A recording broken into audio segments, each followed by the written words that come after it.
Oh, you're a cat person?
Padded Room Radio, back up in your ass with another week of horror bullshit coming right to your ear holes. My name is Darian. I've been here for a very long time. My main man Dusty is in the house. Hello, hello. What's going on, Big Dust? Oh, getting ready for the holiday season and going over the hill to volleyball tournaments again. Oh, no. Over the hill travel? That has begun again. God damn it, man. Yeah. That's the curse of having a stud athlete kid. Well, and the thing about volleyball is they do it during the winter. So, we have snow. Right over the mountains, so you never know what you're going to get when you go over. Well, I got a pretty good idea. This time wasn't too bad. Yeah, this time wasn't too bad, but it gets pretty gnarly there in January, February up there. Well, as long as Jeremy Renner doesn't get run over again, poor bastard. That's what I'm worried about. Yeah, we need to protect him. That was a big thing. Yeah, he stopped to help somebody. Some fucking guy in a snowplow came by and clipped him. It was his snow cat. That he was trying to help clear his... I guess he lives in a cul-de-sac up there on Mount Rose, and he was trying to clear the cul-de-sac of snow or something, or of snow. Yeah. And then he forgot to put it in park, or I don't know how you park a snowcat. It's got the big tank treads on it. Yeah. And he got off, and it started rolling and rolled right over him. Dude's lucky to be alive. He rolled over himself. The snowcat he was driving that he didn't put in park or whatever. I heard somebody clipped him. Nope. He rolled over himself. Oh, that's embarrassing. Yeah. That's embarrassing. Trying to be a nice guy. For himself. Yes. God damn it, man. Yeah. Hey, guess who doesn't have to worry about snow? Fucking Miss Monica. Oh, yeah, I knew that. You said it too quick. Goddamn Miss Monica. It's 80 degrees down there right now, Monica? Yes. Go fuck yourself. Shorts and t-shirts. Yeah, fuck you. And a nice tan. Yeah, enjoy that. I hope you get a goddamn sandstorm or something. At least something to commiserate with us. You know what I mean? Oh, that would be pretty cool. I'll take that. A sandstorm? Sure, why not? Yeah, I hope it gets in all your cracks and crevices. Christmas in 80 degrees would be odd. Yeah, it would. It would I'd be curious. Strange. Yeah, isn't... it would be like going to Hawaii for Christmas. That's true. Yeah. That's true. Our friends in Australia, they do beach Christmas. That's what I was wondering. Yeah. When does their summer kind of start? Is it springtime right now, or is it full-blown summer? No, it's full into summer. I'd like to know, Tim. Yeah. Tell me what temperature it is down there for Christmas. They do their big barbecues. In flippers and shorts and board shorts. Huh? Yeah, who gives a shit? All right, I like Fucking A. Yeah, the Red Queen and I went to Hawaii for our honeymoon, and that was December, so I do know what it's like. It is. It's nothing. It's nothing. It's like the weather doesn't change down there. Exactly, dude. yeah. I was in SoCal for 2 Christmases. Boring as shit. I mean, no weather, yeah. No, yeah, the weather does not change, bro. Huh. It's all just hot, beach, fucking... You get a little chilly in the morning, in the winter. Well, you can go to Big Bear and get some snow. Yeah, if you want to come off the beach, but why would anybody want to do that, really? I don't know. I don't know. Right on, man. Well, we got a regular horror show to get into here, kids. We got listener mail, horror news, all the regular stuff. Let's kick things off with a little horror news there, gang. All right.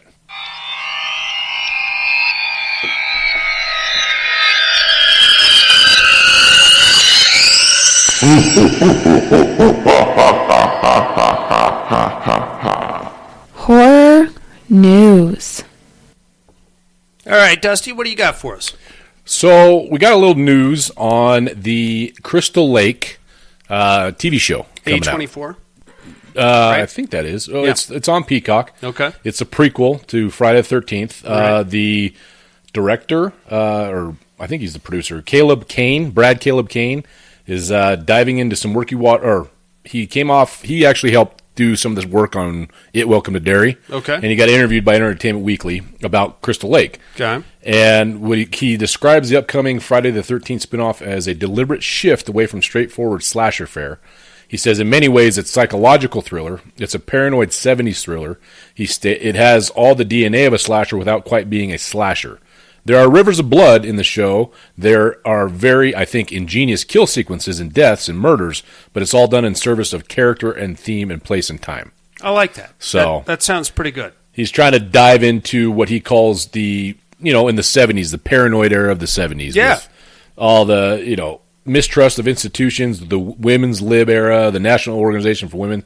It's conscious raising, awakening era. So he wanted to dive into all that stuff and I like that. put it into his show. So, I like where his head's at. That sounds good. Yeah, fresh take on the the Friday the 13th genre or slasher genre might be kind of cool. You almost said slosher. Slosher, yeah, I almost did. Yeah, That's okay. I was talking too fast. No, you're good. You're good. I'm interested in that because there's a lot of meat on that bone. You know what I mean? We could do a lot of things. We could go to like American Horror Story territory where it's like, Stephanie is in love with Jeremy, but Jeremy's having like a weird gay thing and he doesn't know if he's gay or not. And then we have like, a couple of twins involved and, maybe they seem nefarious in a weird way, and maybe they're there, but they're not there. And then we have like a mysterious character in the background. We could go a lot of different directions. Oh, sure, yeah. And since I would assume it's going to be set in the mid to late 70s. Yes, we can do a lot of fun stuff. We can get into like some Manson family type can of things. Totally do that, yeah. We can get into like some LSD usage and like some weird mind trip situations. I am excited about him saying that there will be rivers of blood and ingenious kill sequences. That's okay. So it's going to be character driven, but there's still going to be some sick kills. Sure, I like that. Yeah. I'm a big fan of sick kills. Me too. So right on with that. Okay, what else you got, bro? So we are getting a re-release of the 1987 Jaws, the video game. Oh God! Originally on Nintendo Entertainment System. Okay. So it's called they have a collector's edition, which you can get. Why? So they're basically, you play the original Jaws. I did, yes. Oh, I played it all the time. It was hard as shit. Yeah, you cannot. You can't beat him. Basically unplayable. It is unbeatable. Yes, you cannot beat the shark. No, I don't know what kind of Nintendo gamer could ever beat the stupid shark. No.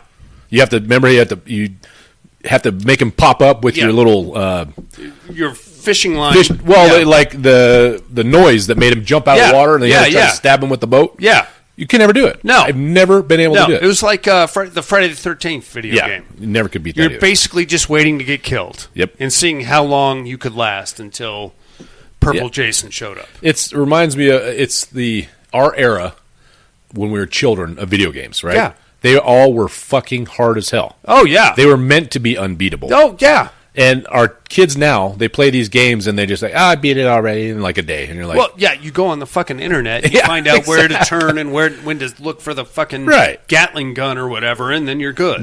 But even back in the day, it was hard because you had to have skills, right? Yeah. Timing skills, jumping, shooting. Oh, yeah.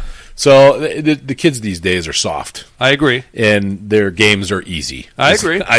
I've never been able to not beat any game that I've bought on PlayStation, probably from the time PlayStation 2 came out or PlayStation 1.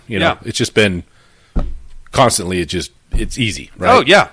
No more. Yeah. So kids are soft these days, to my point. It's true. It comes in the original retro looking package for the Nintendo Switch or the PS5. Very cool. So I don't know. Do I want to subject my children to the emotional trauma that was the Jaws video game? Not being able to beat the game? Yeah. Absolutely not. No. No, I think they should. My kids do hard things, man. And But they're going to play it, and they're like, "Can you ever beat this?" You're like, "No, no. I don't know anybody that can beat this. So no way. You keep trying, go get them, but don't expect any gratification. No, of course not. Damn it. The other one was Top Gun. I when I was a kid, that was miserable. Yeah. I could never landing the fucking thing on the landing aircraft it on the aircraft carrier. Goddamn impossible. Yes, I got through all the level. I'll shoot the shit out of those. When I'm a kid, Nope. I maybe landed on the aircraft carrier one time, and I am not lying about this. My buddy Matt has a Nintendo Entertainment System retro, and we're maybe 4 years ago at his house, just shit house, hanging out, barbecue. Yeah. We go into his little game room, and he's got the thing, and I said, "What do you got? What games you got? Let's play some shit, reminisce." He's got Top Gun. I was like, "All right, put that fucker in." Mm-hmm. And he's like, I can't even land on the aircraft. He's like, "Hold my beer." I shit you not. I fucking landed on the aircraft carrier. You're full of shit. I swear to God. You're full of shit. Ask the Red Queen. Oh, fuck you. I'll get mad in here, and I did it the first time half fucking pissed drunk. I shit you not. Oh, get fucked, Dusty. Hell no. Yep, it was just a lucky day, I guess. God damn. That was damn near impossible. It was, bro. I'm telling you.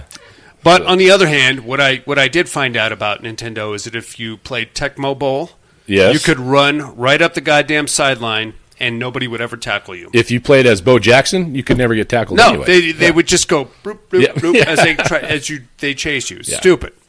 Right on. Monica, you got anything for us this week? Yeah, I have. I hope you never reported on this. So filming has completed for Wolf Creek Legacy. Oh, Jesus Christ. Another Wolf Creek. Okay. Yes, it's going to be fall of 26. Is this a movie or a series? No, it's a movie. Oh, very cool. Yeah. So this one's about an American family that go out to the outback and mom, dad, and 2 kids. Okay. So it should be interesting. Is Jack Jarrett still alive? Yep. Okay. He is the same guy, Mick. He's going to be in it. Okay. Mick Taylor. Yeah. And then we have one other one that they made specially for you, Darian. Oh, boy. I'm excited.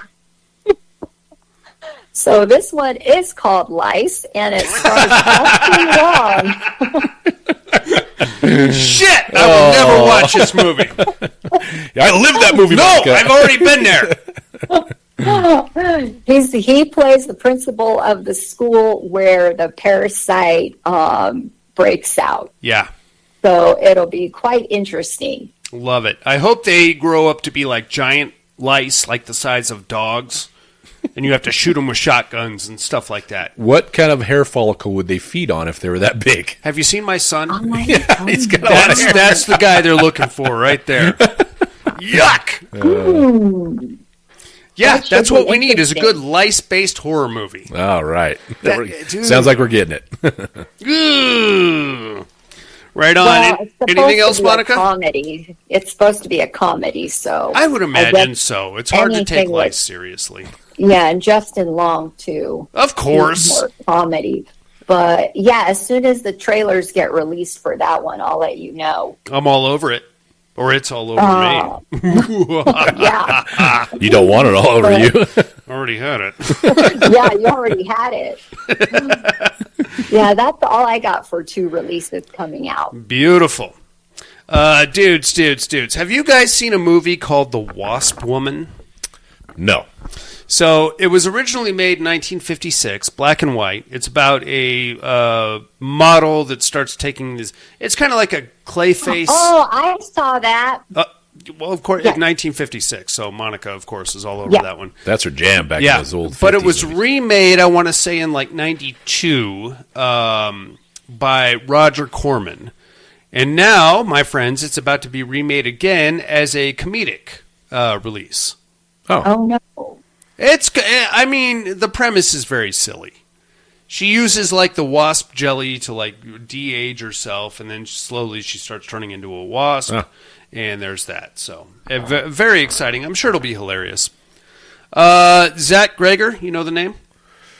Weapons. Oh, yeah. Okay. Yep. Barbarian. Yep. He is in line to produce a film adaptation of Torso for Netflix, which is this sweeping true crime drama based on graphic novels. Oh, okay. Pretty good. I never read the graphic novels, but I know the trajectory of the story and where it goes. Very exciting. Could be good. If he's doing it, I don't think he's made a bad movie yet. I like the ones he's done. Yeah. Very exciting. Posters are up for Night Patrol. This is a vampire cop thriller starring the above-mentioned Justin Long. I did read about this. And, Monica, keep your panties on, CM Punk coming at you. I saw the trailer for this. I was excited to see CM Punk in there. I think he's going to be like the next Bruce Campbell. He's got the jaw. He's got the chin. I mean, he looks pretty good with his shirt off, let's be honest. And I think he missed the boat by about, 12 years, give or take, just because he's been wrestling that whole time. But, if he can ham it up a little bit, he could be the next Chin, I think. Monica? Next Chin. Yeah. How say you? He's pretty good comedy-wise, but he looks way better than Bruce Campbell. Whoa, what? How dare ye? I can't. Besmirch. I can't even. You did not tell me my favorite dude is in this movie. Which favorite dude? Dermot. Dermot Mulrooney? Oh, my God, Dylan yes. McRooney? Dermot. Dermot? Yeah, I just call him Dermot. Dermot. I call him. Yep. I call him Filthy Steve from Young Guns. Oh yeah, yeah, that's my favorite character ever. You guys see the size of that chicken? It's a little Bill Cosby in there. Yeah, it did sound a little Bill Cosby-esque. Yeah, better watch what you put in my drink, there, buddy. Yeah, no, he's in it too, man. It looks like a thriller, but I feel like there's going to be some kind of a comedic aspect. There's got to be. It's hard to take Justin Long seriously, man. Yes. I watched him in the what was that fucking the Brides of Dracula movie? You know what I'm talking about? House of Darkness, I think it's called. I didn't see that. He's a horned up businessman, and he goes home with a chick from a bar, and she turns out to be Elizabeth. And then he meets her sister Mina. And then he's like, hey, I'm just going to let you guys know that I'm down for whatever, if you understand what I'm saying. So, and they're like, oh, yeah, come on up. And things get very bloody from there, obviously. Sure. Very excited for that. Edgar Wright's The Running Man hit digital today. Dusty, I believe you saw this one? I didn't see The Running Man yet. Nope. Oh, okay. Monica, did you see this one? No. Oh, okay. I've seen the trailers, and it looks more faithful to the source material in that, like, everybody's hunting. Yeah, instead of just the gladiator types. I want the gladiators, though, man. Fireball, Dynamo, Buzzsaw, all those guys. Sub-Zero, all those guys. They had to have their shtick to fight against Arnold. I mean, Arnold's huge. Yeah. Yeah, and Richard Dawson, dude. Yeah. He was a savage. Uh-huh. Who loves you? I don't know if I could... Who do you love? Well, we'll have to see how it compares to the original, but probably not going to hold up to the Running Man Arnold nostalgia in my young boy's heart. I watched that movie before every marathon. Do you? Oh, absolutely. Oh, that's... And if I could find a way to get that weird bodysuit with, like, the striped yellow, sides, yeah. Yeah. I don't know if I'll run in it, but it looks like a comfy pair of pajamas, It looks a little tight. Oh, well, yeah, but I like that. I want to accentuate my areas. Gotcha. Put a little sock in there? Yeah, Hey. First Sub-Zero, now Plain Zero. Lastly, here's some good news. Welcome to Derry will get a physical release in May of 2026. Yep. I'm going to totally worth the pickup. I want to see all the bonus stuff. I think it's coming in as a steelbook, too, from my understanding. Yeah. So. I'm still 2 episodes behind. I heard the last. Okay. You're right. No, you're right. I got to schedule that in the Stranger Things, and I got to make it all happen. Yep. I'm thinking like... I would say schedule your Welcome to Derry before Stranger Things. ain't shit going to happen till February because I got my in-laws at the airport right now getting picked up by my wife. Gotcha. So it's like that opening sequence in Christmas Vacation when all the the relatives come what in is and this? I got a thing on my neck. Well, you do actually because you keep scratching it, Mom. God damn it. All right, that's all we got on the horror news. You guys ready for some listener mail? Sure. Yep. Let's do it.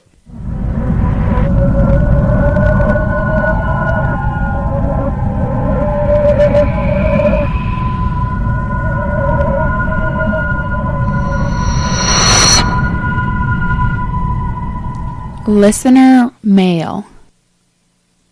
Okay, no emails this week, just some voicemails coming at us. Let's start it off with our main man in Alabama. Alan's in the house. What's going on, Alan? Padded room, what's up? What's up, big dog? Terrordome, Mr. Darian, you are the innkeeper. Oh, yeah. Easy peasy. I've seen that, like, as far as Ty West movies go, I've seen that. I've seen The Sacrament. That's a good one. I've seen Cabin Fever 2. I've tried to start House of the Devil, but I cannot get into it. My favorite that he's done is The Sacrament. I get you. Anyway, hope all's well. Talk to y'all later. Bye. Beautiful. Cool. Thanks, Alan. Thanks for calling in, Alan. Have you seen The Sacrament? I believe so. It's a loose adaptation of the events of Jonestown. Oh, yes. Yes. Jamestown. Jamestown. Jonestown? Jamestown. Jamestown Massacre, I think it is. Yeah. One of them's got a university, and the other one, the Hoyas. I think that's Jonestown. Yeah, I don't know. Now you got me all fucking spun out. Me too. What else you got? Alan, I would point you to a very good movie called The Roost, which was Ty West's first movie. He made it with Larry Fessenden as part of Glass Eye Picks. One of my favorites. I made Jason Harrell watch it. He hated it, but he hates everything. So I mean, that's fair, right? Fair, yeah. You heard me, Jason. God damn it. I know you're listening. Stop hating everything. Right on. Here comes, who is, Coop's in the house. What's going on, Coop? Let's see what Coop has to say. Darian, I hope you're doing well. I'm fine. I really don't have anything fun to offer tonight. I actually just had a question for you. Yes, sir. Whatever happened to that really good friend of yours from back in the day that we called Butter Teeth? Anyway, as you know, your car sucks. My car does suck, yes. Thank you for reminding me, Coop. That's my man right there. So, Cooper and I were in the Marine Corps together, obviously, and there was a dude in our platoon. I don't think I need to mention his name, but he had this.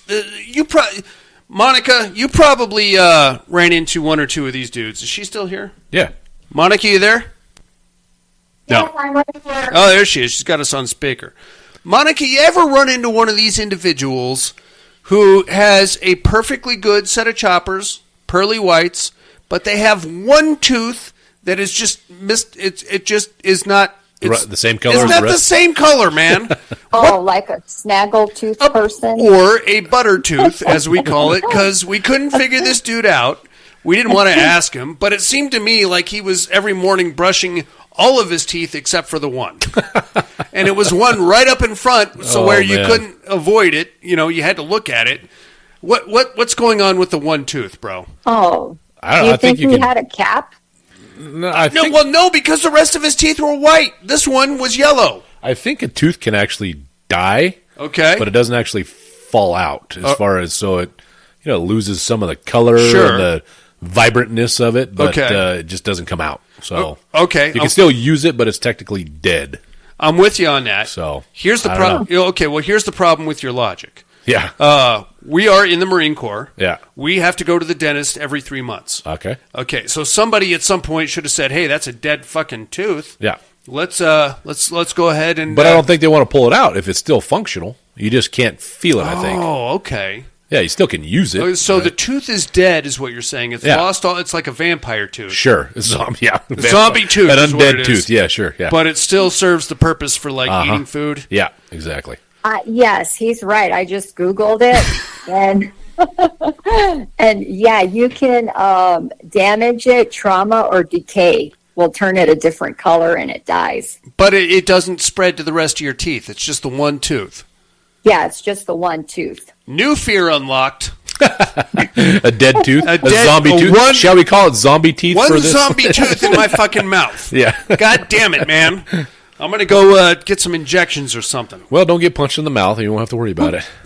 No, I did. I got a root canal on one of these front ones, but it's the same color as the rest. So yeah.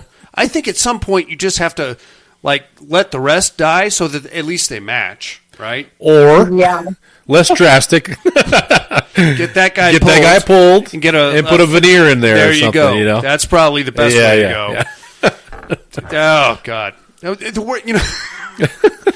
Okay, I don't want to go off on a tangent here, but you know what the worst part of this situation was? You couldn't stop looking. Well, of course not, and thus the name Buttertooth came about. But halfway through one of our schools, this kid's girlfriend broke up with him, and he was so heartbroken and just so crying in his locker. And me and Coop are friends of his, and we're like, maybe it was your brother. Oh shit! We didn't say that to him. That's obviously. Some Class A ball buster right there. But me and Coop on the side. Well, maybe if you brush that one tooth. Oh man! Oh, it was terrible. Savages. It was terrible, man. You know what's funny is guy that used to work for me, elderly gentleman. Yeah. And this is another thing that just is fucking weird. Okay, didn't have horrible teeth, but he took leave for a month or something like that. And, we work for the government and get leave time. He came back, and everything was just fucking pristine, pearly white. Woo! He got his teeth fixed. Yeah. I mean, they weren't bad, but I think he had cavity issues, whatever. Sure. And he came back with a whole new set of chompers. Did he fess up to it?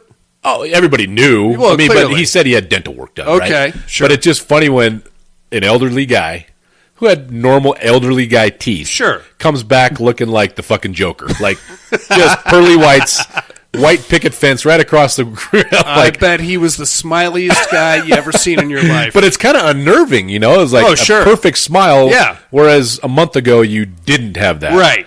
So it's just oh, wait a minute. Hey. It's like a guy shaving off his beard after fucking 10 years. Yeah. It's just whoa, wait, Which is, I'm fine with it. Just don't try to act like nothing happened. Oh, no. He was totally, he's like, oh, yeah, I got a bunch of dental work done. Okay. He didn't tell me what it was as far as if they're all caps or dentures. Fuck, I know. I don't know. But I mean, it just was very unnerving to see him with perfect teeth right after. Oh, yeah. Any kind of a weird alteration. Yeah. Anyway, off on the tangent. I had one guy would come in, and out of nowhere, he had he was about our age. Yeah. Out of nowhere, he comes in, he started dyeing his beard. Oh, God. And it took us all a good month. What the fuck is going on with Brad? Something different about him. I don't know what's going on, but I just can't put my finger. There's something different about that guy. Finally, somebody figured out, hey, you dyed your beard, huh? No. What do you mean, dye my? No, I just grew it in. I don't normally let it go. Oh, yeah. You're full of shit, Brad. You're dyeing your fucking beard, bro. The neighbor did that, and I was like, dude, just fucking shave it off. And that's we're we're on ball busting status. Sure, yeah. Dude, come on.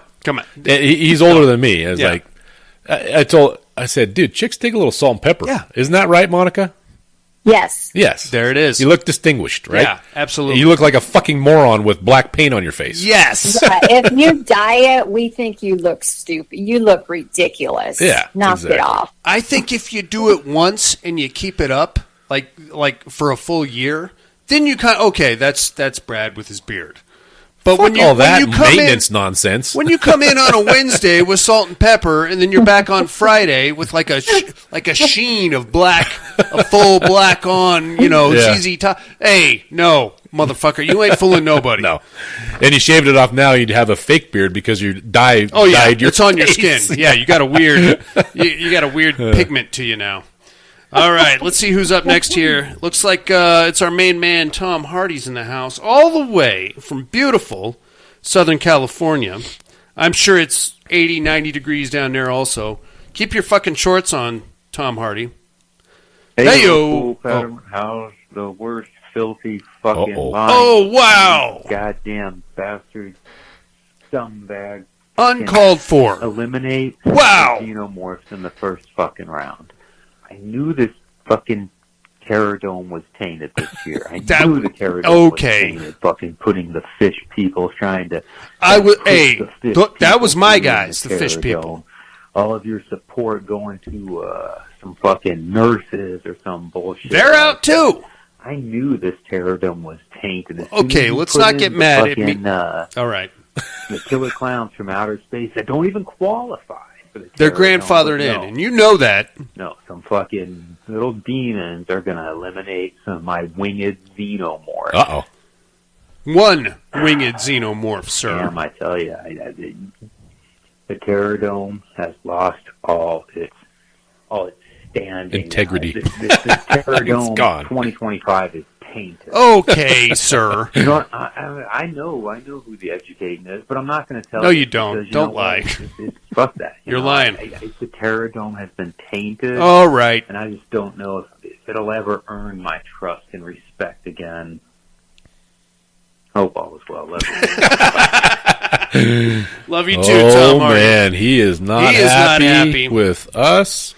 Mainly you, but he has not been happy since the Creeper beat Jason Voorhees 6 years ago. I know. It's a whole thing. It's an ongoing thing. He is like the wife that never forgot one time. It's true. You cheated on. No, I mean, I'm just kidding. I mean, her best friend is pretty hot, but we'll not get into that. Monica, he's very angry with us. I don't think he ever stopped being angry about the Jason debacle from 2020 or whatever it was. Well, yeah, I'm a little upset the xenomorphs lost too, but move on. All's fair in love and the Terrordome. That's right. I guess. Yep. That's and right. Hey, here's the thought: he could have picked somebody else. He could have. Nobody held the gun to his head and make him pick the xenomorphs. And I did not. These matchups were chosen completely at random. Random, luck of the draw. Yes. Yep. You think I wanted to see the fish people go out in the first round? Those are my guys, Tom Hardy. I'm not taking it personal.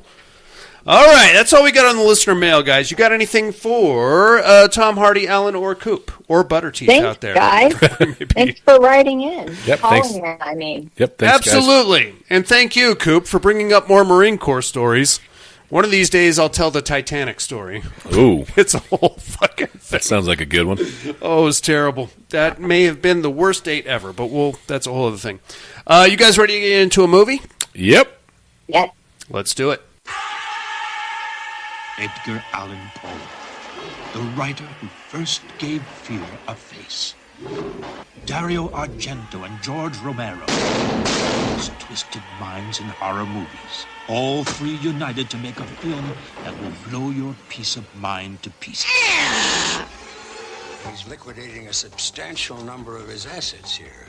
Perhaps if he'd be willing to wait. He can't wait, Mr. Pike. The doctors give him 3 weeks. It looks like that. Robert, what if he... What if he hears me? I'm sure he can. Valdemar, do you hear me? Yes, I hear you. Fascinating. Somewhere deep in his consciousness, he knows exactly what we're doing to him. You killed her. And I didn't kill her! Yes, you did. It's a fucking cat. Meow! Meow! Two evil eyes. Robert! Wake up! Probe into your nightmares. It was his cousin. You know why he did it? To pull her teeth out. All 32 of them. Drag your anxieties out of their darkest hiding place. He couldn't have been dead. Plunge into panic. Whoever dares challenge their malignant power. You better wait, you Valdemar! 2 evil eyes. And discover how terrified you are of your own fear.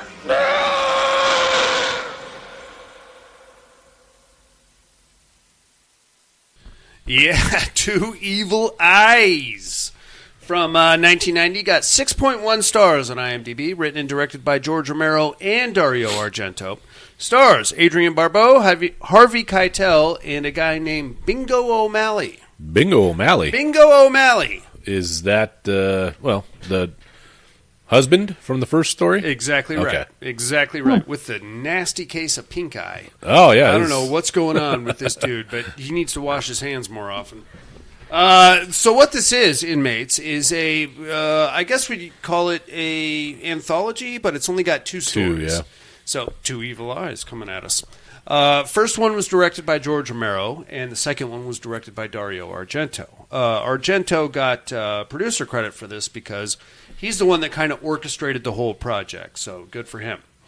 We're going to start off we are in it's more of an 80s movie, I would say. And it is super sleazy, man, especially this first one. Both of them, actually, but the first one I felt like laid it on a little thick. We open up in a bank, and we have Adrienne Barbeau, who, at this point in her career, I'm going to put her, what do you think, Monica, early 40s, maybe?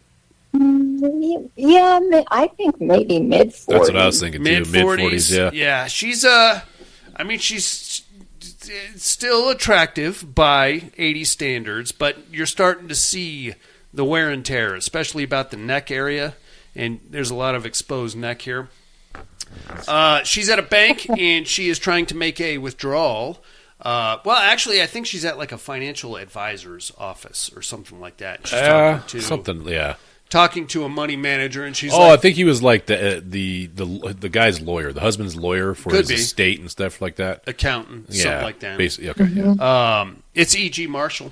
You'll recognize him from Creepshow. He played Upton Pratt. Yep. In the cockroach segment. Yep. That one was my least favorite, but it's still a good movie. What the hell was it called? Not Something to Tide You Over. They're Creeping Up on You, I believe it was what it was called. I think so, yeah. He's there, and he's like, well, we're wanting to liquidate a lot of assets here. And she's like, yeah, I know, my husband's asking for it. He's going to die soon, and he wants me to be set for life. And he's like, whoa, I don't know, man. Can we talk to your husband or get a signature on something? And she's like, sure, get him on the phone. So he gets her husband on the phone, guy by the name of M. Valdemar. Now, that's the name of the segment, is The Facts in the Case of M. Valdemar. I should mention also that both of these stories are based on the works of Edgar Allan Poe. I was going to ask you, which one would this be based off of? I believe it is called The Facts in the Case okay. I never of read M. that. Valdemar. Okay, gotcha. Like, funny thing about Edgar Allan Poe, like, even his most prolific stories, page and a half. Oh, okay. So tops. There's a bunch of them. I've only read like the stuff we had to read for, 12th grade English. Yeah. The Raven, the Telltale Heart. That's a poem. Telltale Heart, I think, was like 6 pages. But I went on a bit of a bender after I watched The Fall of the House of Usher. Oh, yep. I did all the audiobooks, and I think I whipped through them in like a day and a half. So, and there's a shit ton of them, too. Do they have like a collection, I'm sure, on Audible? Yeah. I'll send you a link when we're done here. Anyway, so that's what's happening. And there's a conversation here where we basically identify Adrienne Barbeau. Her name is Jessica, by the way, as a bit of a money-grubbing whore. Yep. Monica? Yes? You would do it. Don't act like you wouldn't. Marry the rich guy, the rich old guy. Fondle some old balls for millions of dollars. Get in there. I would do it, man. I'm not going to lie to you. Oh, man. Well, I probably wouldn't kill him. I would just blind him somehow. Okay, I didn't say anything about killing anybody. Let's not make any implications here. I think the question was marry him, play with his old balls, get paid. Save murder for later. Anyway, that's the deal, and she's like, well, yeah, here, get him on the phone, and you can talk to him. So the money manager guy is like, okay, Mr. Valdemar, I want Jessica to be taken care of, just to get it done, and here's my documents, and then she pulls out the documents, he checks the signatures, they're all good. And then we're going to cut back to the palatial estate, where we see that M. Valdemar is the billionaire, of course, but he is on his deathbed, and there's a shady fucking doctor there who is putting him under hypnosis to make him sign all these documents and make all these phone calls. This guy looks like he could have been Patrick Bateman in another life. Yeah, he's very 80s 80s scumbag sleazy, lawyer / doctor. Well, he's a doctor. Yeah, but you guarantee he's just a fucking lifting skirts. He's and, a scumbag. Yeah, scumbo, straight up. Handsome devil, though, and I'll give him that. But I'm going to come out right now and say Adrienne Barbeau probably has at least a good 12 to 15 years on him. So I Googled it, and Monica was spot on. Okay. 45 years old. Okay. How old is this guy? Good job, Monica. Any idea? I don't know this guy's name, so it'll take me a minute. His name's Rami something. He's Armenian. I know that. Okay. Handsome devil. I'll give him that. Looks like he lifts some weights in his time. He's playing Dr. Biff from the days of Young and the Restless or something like that. He's like, hey, I got to practice to keep up on here. I can't be just hypnotizing your almost dead husband the whole time. And now we get like a quick back and forth. Apparently, at one point, Jessica was a flight attendant, and she's had what still does, I guess, a nice body on her. So that's why Voldemort fell in love with her and married her, and she bought in because he's rich. And since then, she's just been kind of biding her time until he dies, in which case she inherits everything. Now, the problem is that he didn't leave her everything. Thus, we have our doctor hypnotist friend here forging documents, keeping him under hypnosis, making him make all these phone calls to his financial advisors, and things like that. So, very cool. Also, by the way, I should mention that the doctor is the ex-boyfriend, I guess, of Jessica. So that's a whole, I want you back, Jessica. Just a little bit longer, Dr. McSteamy. No, I want you back. I want to be inside you or something. I don't know where I was going with that, but there's a lot of conversation like that. I think he was kind of planning on getting rich, too, is what the main thing I is. could see him killing Jessica and making off with all the money. Yeah. Or Jessica doing the exact same thing to him. And I think that was the intent as far as maybe not killing him, but when she starts, as the story progresses, starts hiding the money. Yeah. She starts pulling out money and hiding it. Yeah. And not telling him about it. So 80s sleaze. Yeah. So sleazy, these scumbags. All right, well, that's what's happening. And we got a couple more transactions. She goes to the bank and makes as Dusty alluded to, a secret withdrawal. This part is kind of fun. The bank manager that works for the millionaire Voldemort is a guy by the name of Pratt. So I thought it might have been Upton Pratt from Creepshow, but That's the same actor, so there's no way that would have worked. And he's like, "Oh well, I'm just going to give you all your cash in a big burlap sack here." Yep, it's a lot to be walking around with. In a big burlap. Why don't you just draw a big $sign on it? And my friend over here with the striped shirt and the raccoon mask and the beanie is going to follow you home in a sneaky fashion. A burlap sack. Okay, well that's what they give her the money in, and she's just getting sleazier. But you can tell because now she's wearing sunglasses, and she's got like a mullet thing going on. She teased the living fuck out of her hair for this one. That's very big hair. It's very big 80s hair, Totally. That's like a hair helmet. How much hairspray does that take, Monica? Probably half a bottle of Aquanet. Well, for Aquanet, I don't think you even need that much. Oh, that's some super glue for hair. Right it's there. An activator, is what it is. Can you? I don't think you can even buy Aquanet anymore. I think it was banned by the Greenpeace people because it destroyed the ozone layer. Fucking well should have. God damn, man, that stuff. Well, that's what they're saying anyway. Well, yeah, but whatever. You're frowned upon for using Aquanet when you're in the 80s.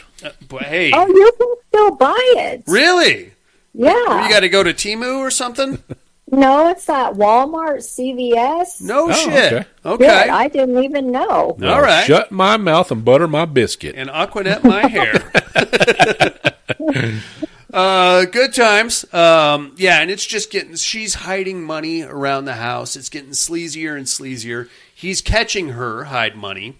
Every time they bring Voldemort out of hypnosis, he immediately goes into crybaby mode. There's so much pain. Jessica, you fucking whore. That's exactly how he said That's exactly that. I clipped that from the movie. And Jessica's just getting hammered night after night because she's got to listen to this shit. They have like a in-home caregiver, but she's not all that interested in helping anybody. She's more interested in doing like her knitting or whatever. Yep. And just, will you do something, please? what do you want me to do? Or you just waiting for him to die? Hey, you're gonna kill me, you fucker. And for some reason, this Voldemort is played by a guy named Bingo O'Malley. I don't know if Bingo O'Malley was a young man and they made him up to look old, or if he's an old man and they made him up to look sick, but he just doesn't look right. No, I agree. I think there was some prosthetics involved there. Obviously. For sure. Yeah. And it really just made him look like he had a giant case of pink eye, is what I gathered, which is extra nasty if you ask me. Anyway, a lot of moaning and groaning. Oh, shit, what the hell's going on? Eventually, Dr. McSteamy catches Jessica hiding money, and he's like, hey, what's that big burlap sack with the dollar signs on it? And she's like, just a early withdrawal. I'm gonna get you some more money. What'd you put it in the safe for? Just for safekeeping. I didn't want to. So, are you gonna tell me about it? No. I was totally gonna tell you about it and give you a little bit. Just of that. come over here and fuck me and just shut up about it. This is the best part of the whole movie, and I wonder about this part because I've seen this movie many times. There's like a half-ass sex scene where Jessica, Adrienne Barbeau, is trying to talk McSteamy out of pursuing the money that she's hidden around the house. So they make out for a hot second. She pushes him down on the bed and gets on top of him, and he immediately grabs her boobs. Immediately. Both of them. Yep. Does a one over here and then a one over there. Hey, you can't tune in Tokyo from one fucking dial, buddy. I know, but I have to wonder if this guy was just shooting his shot because he said Adrienne Barbeau's on top of me. I'm gonna give it a good groping. I just gotta get my hands on him, I think is what he did. I don't know if she signed off on that, but she didn't stop him. No. Just sell the scene, baby. And then they get up and they kind of continue making out, and then the hand goes right back up to the boobies and a squeeze. You don't get to see him. Don't get your hopes up. Anyway, that's what happens. And Mr. What's his name? Zadid? Rami Zaded? Yeah. He was 13 years younger than her. He was 32. That a boy. So that a boy. He's getting himself some cougar boob action. I'm going to go ahead and grab him. Why not? Why not? Put some hands on him. I saw these from when I was a kid. I had to take my shot. I can't motorboat him, but I can at least get some hands on him. Yeah. Why not? Anyway, make a long story short, so what we're doing here is we're hypnotizing Voldemort, making him sign all his fortunes away, and then when he's done, they bring him out of hypnosis, and then he goes, this fucking hurts so bad. And then they shoot him up with drugs until they need him to sign some more shit. All right, excellent. Everything is going according to plan until they put him under hypnosis to make a bunch of phone calls and sign over some more shit, and he happens to die in the midst of his hypnosis. And also, Rami Zadid is feeling up Adrienne Barbeau. Yep. So they go running, oh shit, he's dead, what the fuck? He can't die because they were in the process of some kind of a financial money-moving thing. Yeah, the financial guy, the lawyer said you got to keep him alive for 2 to 3 weeks while the paperwork clears. Right. Otherwise, it's going to look suspicious. Yeah. So they're like, well, shit, what do we do now? Oh, well, we just so happen to have a coffin-sized freezer in the garage. Uh-huh. Let's go throw out about $400 worth of meat products and stick them in there. Uh-huh. Excellent. That's exactly what we do. We have because medical examiners can't tell that the body's been frozen for 3 weeks. Absolutely not. Just thaw them out slow. No, yeah. Warm them up slow. Yeah. Well, he's the doctor, so he thinks he's going to sign the death certificate. Oh, that's right. So that's the plan anyway. But we have a fun little sequence of them trying to move him. Apparently, he weighed a lot more than he looked like he weighed. Or Dr. McSteamy was just one big pussy. He could have been. Well, I'm lacking in upper body strength, okay? All this is for looks, not function, okay, Jessica? Look, I can't be moving dead guys. They're trying to move him, but then he gets his shirt caught on the handrail of the stairs and takes a tumble, which is stupid. Eventually, they get him in the freezer, which is great. Lock his ass in there. McSteamy's like, well, I got a practice to run, so you'll have to suck my dick later. Takes off back to his practice because he's got to give a guy a colonic. Mm-hmm. I think I'd rather stay with 45-year-old Adrienne Barbeau. But he takes off, and as soon as he leaves, Jessica is there at the house, and she immediately goes, Jessica, you fucking whore, you're trying to kill me. Oh my God. She's, again, getting hammered, trying to figure out where tracks the sound that's happening down to the freezer. So she calls McSteamy, dude, he's not dead. I'm telling you, he's yelling at me from the freezer. Jesus. Mm-hmm. McSteamy's in the house. So she's like, oh shit, he's still alive. McSteamy comes back. He opens the freezer, and first thing he hears, oh, you fucker's trying to kill me. She's freaking out. She thinks he's still alive. McSteamy's like, no, we have breached into the afterlife. We figured it out because I never brought him out of hypnosis when he died. He's still technically hypnotized, but he's dead. And they're like, oh shit. McSteamy gets all clinical with it. He's like... Starts taking notes on his recorder. Yeah. Voldemort, what does it look like over there? There's others. Oh, you fucking asshole. Quit banging my wife. He didn't actually say that, but I'm sure he was thinking it. Totally. Make a long story short, it gets pretty creepy here for a hot second. McSteamy doesn't want nothing to do with this, so he's like, well, I'm going back to my apartment. Once this paperwork clears, then we'll get him out of there for you. And she's like, you can't leave me here with this dead guy that's screaming at me from a fucking freezer. So she goes back to the apartment with him. She spends the night with him. Then she goes back the next day. Basically from there, Voldemort has been telling McSteamy via this undead hypnosis that there are others that are there, and they're... they want to use me to come back through. Yes, they're going to use him as a vessel. So very, very scary, creepy, exciting stuff. On a dark, stormy night, they kind of decide now the paperwork has come through. They go back to the house, and now whatever the hell else was on the other side of death, I guess, is taking control of Voldemort, and he has popped himself out of the freezer, and he's up and walking around, and he's disgusting. Jessica shows up with a pistol, shoots him in the head, and she's like, well, now it's done. And then McSteamy's like, what? How am I going to explain 2 gunshots to the head there, you fucking freako? And she's like, I don't care. He's dead. You're the doctor. You sort it out. We'll do a closed casket. And he's like, hey, but I had scientific proof that there's an afterlife, and this guy, we just got to hypnotize people. I don't know what to do now. Voldemort's up and running around. It scares the fucking shit out of Jessica. There's like a weird, very slow speed chase through the house. Yeah. It takes like 20 minutes. She's up at the top of the stairs, and he is, Jessica, you whore. Eventually, we don't know exactly what happens, except she gets tossed off the top rail. And he caught her. And he's forcing the gun back towards her head. Oh, is that what it was? He forced her to shoot herself in the head. Oh, I thought he just threw her off the top of the stairs. No, she basically, the revolver she's like, no. And then you see the blood splatter on the chandelier. Oh, okay. So she shot her, he forced her to shoot herself. Clearly, I didn't pay as much attention to this movie. Down she goes as McSteamy's walking. He's like, "Oh shit, that's dead Jessica." And he looks up and he sees undead Voldemort, and he's like, and McSteamy's like, huh, yeah, peace out. He grabs all the loose cash in the house because he saw where Jessica hid it all, and hauls ass back to his apartment.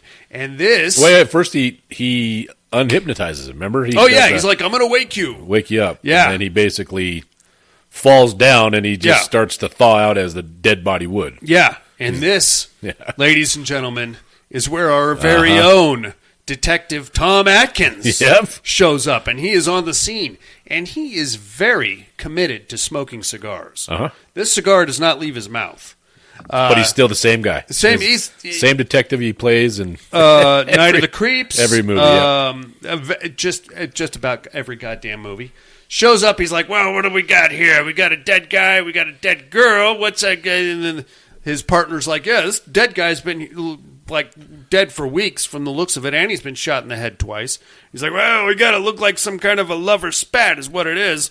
And now we're going to cut back to McSteamy's apartment where we have him counting money, and apparently he does some kind of a self-hypnosis thing to put himself to sleep. But that doesn't make any sense because he clearly tells Jessica at one point, you need to hear the voice of the person that put you into hypnosis to bring you out of hypnosis. I didn't get that part at all, yeah. No. So if he's hypnotizing himself to go to sleep, how the fuck is he coming out?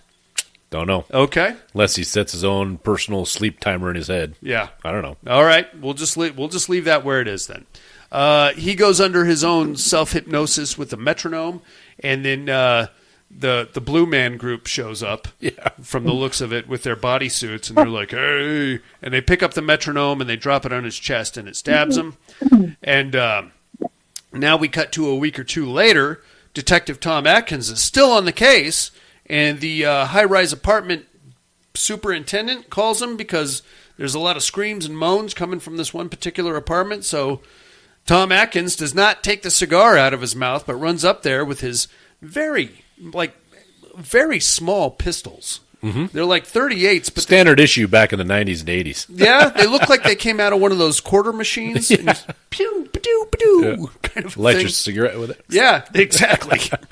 Him and his partner go storming the apartment while smoking cigars. You're like, hey, come on out of there, you son of a bitch. And they're looking around. They find a bunch of money, and there's blood on it. And they're like, what the hell? The partner takes off, and then Tom Atkins turns around, and this is where we see zombie Dr. McSteamy, and he's got the metronome still in his chest. Tick-tock, tick-tock. It's like, wake me! Wake me! And then Tom Atkins shoots him a couple of times, and he goes, ah! And then that's the end of your story. Yep. And that was the facts in the case of M. Voldemort, Monica. Yes, it was. Yes, indeed it was. That is true. All right, well, let's jump right into... That was George Romero's segment. Now let's run right into Dario Argento's. We're going to Black Cat territory with Harvey Keitel. Okay, now this one is action-packed with Edgar Allan Poe references. We start off with a dead body in a warehouse. I believe we are in New Orleans in this segment. At first I thought it was New York, but later on they make references to somebody moving to New York, so... Clearly, it can't be New York if you're going to move to New York. So gotcha. I'm going to say New Orleans just based on the, I don't know, the architecture perhaps or something. Sure. We have a dead body. It's a busty young lady who's been cut in half by some kind of a pendulum operation. Pit and the Pendulum, another work of Edgar Allan Poe. We have I think a crime scene photographer, but he also dabbles in freelance, I guess. I don't think he was a crime scene photographer. I think he was because he claimed to be on the press. You have to let me in, kind of thing. Yeah, He's got some sort of relationship with the homicide detective because the guy said, "All right, come on in, whatever, take your picture." You know? Yeah. So I don't know. The homicide detective. I forget the name of the actor, but I'll know him, Mr. McDowell. McDowell from Coming to America. Yes. And I had a whole joke lined up there, you fucker, but you just jumped out. Oh, sorry. No, it's fine. Just go ahead, ruin the show, Dusty. He's the dad from Good Times. Oh, yeah, that too, yeah. Mm-hmm. Very cool. Anyway, here's Harvey Keitel. This guy is married to his beret. I have seen... now, this isn't like a Green Beret situation. This is like a weird French artist pompous beret. But very pompous. It's more of a bonnet situation. I don't know what you call it. I don't even know if that's a beret. It's some kind of a... It's very annoying is what it is. It's what it is. And I think the only purpose of it was to show that he's an artiste. Okay, well, right? You succeeded. Yeah. And you made yourself look like an asshole. Yep. So, well done. He's playing Roderick Usher. And he is the photographer. He's made a career out of photographing like crime scenes and other disturbing things. Very cool. Apparently he works for some kind of a publication because he takes the photos back to his editor, I guess, and they're like, hey, man, all you do is like take pictures of dead people. How about you switch it up a little bit? Do something different. He's like, okay. So he goes back to his house. Apparently he's doing quite well for himself as a dead guy photographer, where he has a girlfriend named Annabelle. Now, about Annabelle. And all these Argento's things that we've been watching. Redheads. Well, yeah, that and artistic type people are doing very fucking well for themselves. Yeah. This guy, the freaking pianist? chick that wrote, the pianist, yeah, that fucking, he makes $5 in tips a night. But, I mean, he has this giant high-rise apartment. Oh, yeah. the musicologist, whatever the fuck that means. Yeah. And the poetry writer. Sure. She's living in this giant fucking hotel. In New York. Yeah. Yeah. So anyway, he thinks very highly of the artistic community. Good for them. I don't know how they're paying their bills, but well done. Rod goes back to his very illustrious house here in New Orleans, I believe, to his redhead girlfriend, Annabelle. Dude, Annabelle. Well, okay, first off, Monica. Yes. What's wrong with her mouth? There is something wrong with this young lady's mouth. I don't know what it is. It appears to me that she has half an upper lip and then a fat bottom lip.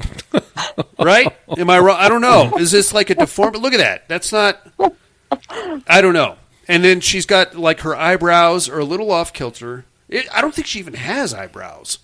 I don't know. I don't mean to nitpick this young lady, but... She was quite droopy dog-eyed. Very not happy to be... I wish you wouldn't kill my cat. Boo. Oh, it's stupid. She's just a big downer from the start. Anyway, she is a violin teacher, I believe. Her name's Annabelle. As Rod shows back up, he's like, hey, man, I got to work on some new photographs. She's like, a cat just showed up at our house. And he's like, oh, great, just what we need. It's our cat. She's a girl, and she's just great. She's meant to be ours. And he's like, okay, don't give a shit about the cat. Let's move it along there, people. But she makes a huge deal out of this stray cat that showed up. They're like getting in fights over it all the time, and he's like, wow, the fucking cat. He wakes up, where is the cat? I haven't seen it. Well, we need to find the cat, goddammit. It's a big deal. She's meant to be here. I should also mention that Rod is a stammering alcoholic, and he does quite a bit of boozing throughout the entire segment here. As all artistes are wont to do. Absolutely. I need to be an artiste. Yeah. I just got to find out how to get a huge house. And by taking pictures of dead people. Okay. Got to find some dead dudes. All right. Got it. Anyway, big to do. They're not getting along very well. She is way too involved in this cat. He's under a lot of pressure at work. He continues boozing. Things get a little...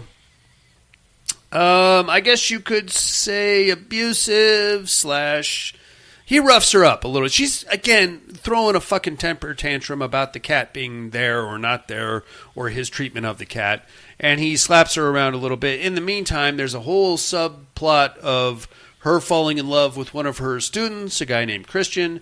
And there's that. Christian kind of struck me as a little light in the loafers. Light in the loafers, yeah. But he seemed to be into her. Yeah. So, I don't know. What I mean... I think he wants to go to the mall with her. Shoe shopping and whatnot. That could be. He's just looking for a fag hag, and I think he nailed it. Yeah. So there's that. Perfect cover, Annabelle.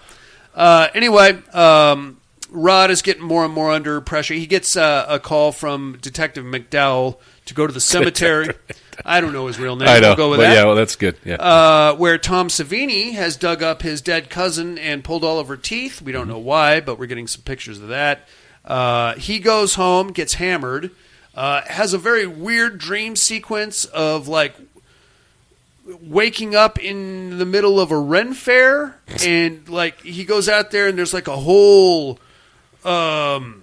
situation going on. There's like, I don't know, 60, 80 people out there like dressed in Renaissance fair clothes, and they're doing some kind of a ceremony. They got a bonfire. And he's like, well, what the fuck is all this? I don't know. He's hammered still, by the way. Goes out there, and then eventually Annabelle comes out. She's like the leader of the Ren Fair, and she's like, there is a murderer here. And somebody brings out a dead cat, and they lay it at her feet, and she's like, there's a murderer of cats here. And Harvey's like, what the fuck is this fucking this stupid? And then she's like, it's him. And then, like, as part of the nightmare sequence, they impale him through the butthole. But then he wakes up, he's just drunk on his couch, and he's like, well, glad I didn't get impaled through the butthole, but I guess I got to worry about that. In the meantime, he gets struck with some creative genius. What he's going to do, instead of taking pictures of dead guys, he's going to take a picture of himself killing his girlfriend's cat. So in a string of photographs, he, like, lines up a painting behind it, and then... I don't. It's implied that he killed the cat, but really, it just looks like he chokes it and like yells at it a lot because the cat's like. Monica's never going to like Harvey Keitel ever again. Is that a problem for you, Monica? Fuck this guy. Oh, come on now. I just Googled him, and he is still alive, unfortunately. Oh, man. It was a character, yes, Monica. I'm sure he was a very nice guy to cats in real life. This is Mr. Orange from Reservoir Dogs. Come on. Oh, you a doctor. He's the wolf. Exactly. The cleaner. Come on now. Anyway, but then he gets it. I guess he makes a whole book out of the pictures of him killing the cat. What kind of assholes are buying this trash? That's what I want to know. It's art. It's enough to make him still stay in his big house. He's got the house locked down, so that's great. More drinking, more boozing. He goes to, this part was very weird. He goes to a bar where he meets a young, hot Sally Kirkland before she got all haggard in a very strange, almost David Lynchian exchange. She's like, my name's Esmeralda. You want to look at the cat with me? The cat's been here since right before you got here. It's probably your girlfriend's cat.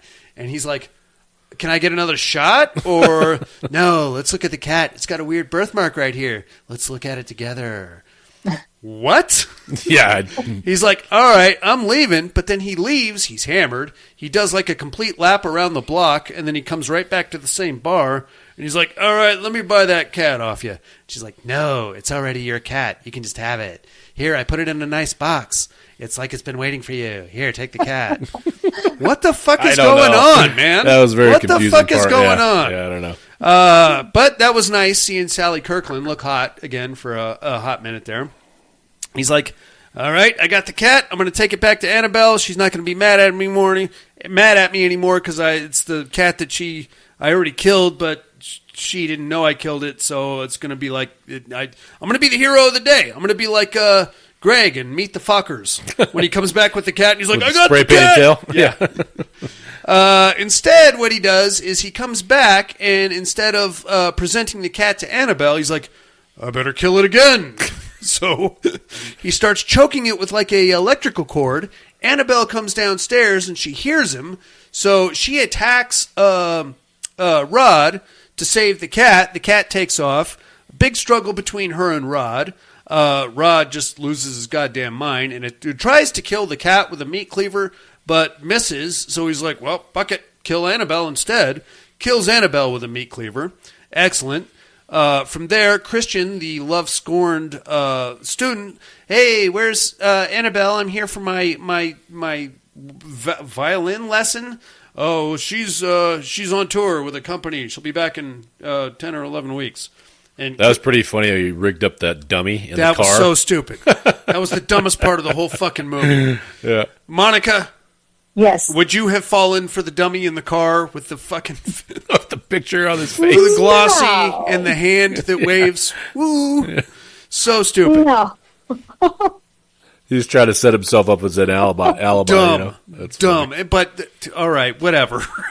Whatever, Dario. So he's got this whole alibi set up where he's, him and, he tells the neighbors that him and Annabelle are going on a trip. Off they go. Annabelle, in the meantime, he gets a bunch of Amazon shipments for like drywall and plaster and 2x4s. And he basically walls up her dead body with the cat. In like a weird closet in the house. I don't think he realized that he had... The cat was in there? Yes. Okay. He walled her up and for somehow accidentally put the cat in there. It's not going to work. Yeah. And that fucking smell is going to get to the entire neighborhood, but whatever. This is an Edgar Allan Poe trope, right? Well, I mean... Putting people behind walls. Okay, so... This little nugget of this movie was based on another Edgar Allan Poe story called... The Telltale Heart. No. God damn it. The Cask of Amontillado, which was also referenced in The Fall of the House of Usher. Basically, this guy catches his wife cheating on him, so he kills his wife, and then he lures her lover down to a wine cellar where he knocks him out and walls him up in the wine cellar to basically rot. Mm-hmm. So that's kind of where we're going with this. Again, now in a wine cellar, it might have worked because it's subterranean. It's going to use bricks and not drywall. Bricks, not drywall. It's going to be cooler down there. Not a lot of foot traffic. So maybe, but I'm not one to besmirch Harvey Keitel or Dario Argento, but whatever. In the meantime, Rod takes off for a little vacation. He's got this stupid dummy in the passenger seat of his car, and it waves at the neighbors as he drives by. Gets to the resort at the lake, I guess. He has a house at the lake. Yeah, so he's rolling in it. Yeah, he's rolling, and apparently he's got a waitress there, too. Private waitress, yeah. Man. She brings him drinks, and he's like, my wife won't be drinking today. She's not feeling well. She's going to go home, but I'm going to stay on for a little bit. So he's got this whole multi-level scheme going where everybody is seeing his wife, even though she's dead and walled up. Gets back to New Orleans, and now Christian has like infiltrated the house, and he's hiding out in there. And Rod catches him. Hey, get the fuck out of here! Well, hey, where's Annabelle? I'm here for my lesson. And he's like, well, she went on tour with a traveling violin group from Seattle. And he's like, well, her violin's right there, so no. She has two. Obviously. He's like, no, you did something. You're a liar. And now Christian is going around the neighborhood like rallying support, trying to get people to, question Rod on where the hell Annabelle is. Okay, now the detectives are involved. They show up to the house. Hey, we just, we had some weird reports of missing people and stuff. You mind if we look around? And Rod's like, no, go help yourself. She's touring with a violin company. That does happen. So they go in, they look around. Nothing's going on. As they leave, but Detective McDowell wants a signed copy of the Dead Cat book. So he comes back. He's like, hey, will you sign this for me?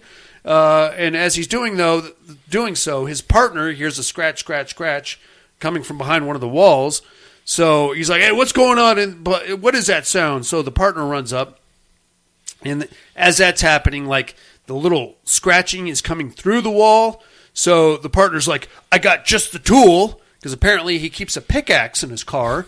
Runs down, gets the pickaxe, pops a hole in the wall. And there is dead Annabelle with like a bunch of zombie cats. Because there was a mention of the cat being pregnant at one point. It had its babies inside wall, the dead body. And they're basically living off the dead body of Annabelle, and everybody starts throwing up. And then, as that's happening, Detective McDowell handcuffs himself to Rod, but then Rod gets the pickaxe and kills both the detectives. And okay, now there's more cops showing up, and they're coming in the front door. Rod is handcuffed to dead Detective McDowell. He tries to do some kind of a weird pulley system. I did not understand what he was doing there. I didn't understand if he was trying to escape or if he was trying to kill himself. I don't know. He just starts because he put the rope over his neck. But he's throwing, he throws Detective McDowell down. No, he was throwing the rope over the branch. Okay. Then he puts the rope around his neck. I thought he was going to lure the detective down, or lower him. That could be. I don't know. You know what? You're right. You probably were right. I have no idea. But he ends up getting it looped around his neck, and killing then himself. Detective McDowell falls out of the window, basically drags him out and snaps his neck. Yeah. Monica, what the hell was happening in that last scene? I thought he was trying to escape. That's what I thought, too. Okay. Yeah. I have no idea. It's bananas. Yeah, I thought he thought if he throws that rope over there, he was going to climb down and let the detective fall down. Okay, well, it's going to take his wrist with him. I know, but I don't know. He's a stupid man. Dario. He had a saw. He did. Could have just hacked off McDowell's wrist. There it is. And or cut the fucking links on the hand or whatever. I don't know. I don't know, man. Whatever you want to do there. That is Two Evil Eyes. What did you guys think of this movie? It was pretty good. It was all right. You like that? Yeah. I didn't like it. It was fine. Yeah. I didn't care for it. Monica, you're a fan of this one? I liked the first story. I remembered that one, but the second one, I was screaming the whole time. Because of the cats?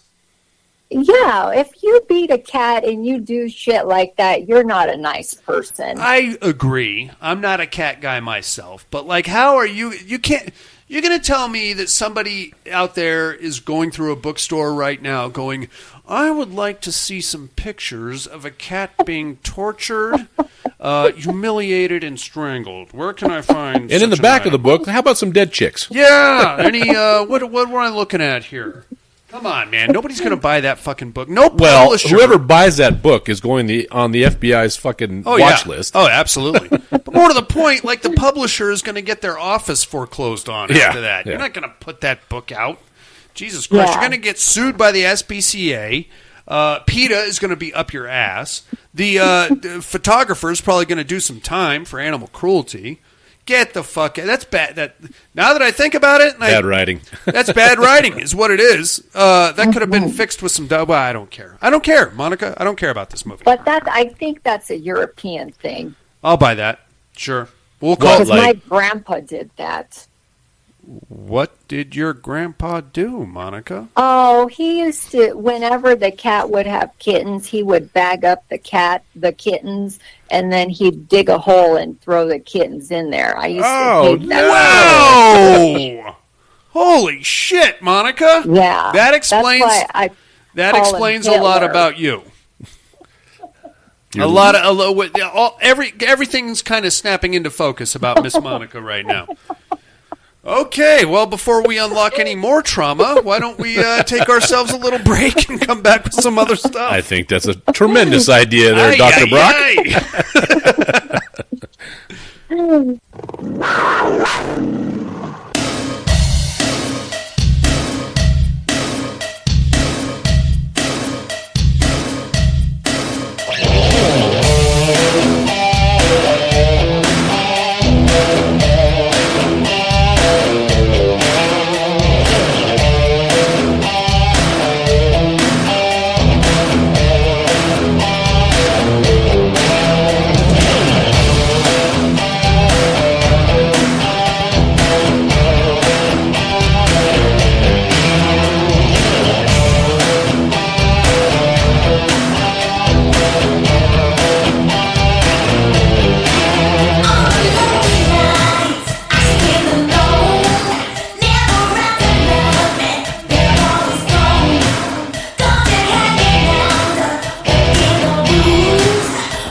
Hey, inmates. If you like what you hear, head over to the Terrordome Facebook group and support us through the Patreon link with a small monthly donation.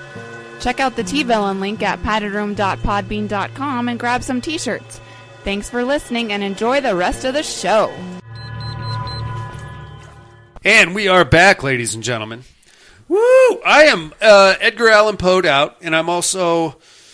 I could use a little break from Dario, to be honest with you. I enjoy his work for the most part, but that's not his best work right there, in my opinion. Good thing for you, we only have 2 weeks left. Hey, I got some gems lined up. All right. You're going to hate me, but that's fine. All right, let's get into the Terrordome, shall we? Yep. No tears, please. It's a waste of good suffering. I'm not gonna hurt you. You didn't let me finish my sentence. I said, I'm not gonna hurt you. I'm just gonna bash your brains in. I'm gonna bash them right the fuck in. I'll kill you all. I'll drive you crazy. I'll kill you all. My worst dream come true. 6-year-old child with this blank, pale, emotionless face, the blackest eyes, the devil's eyes.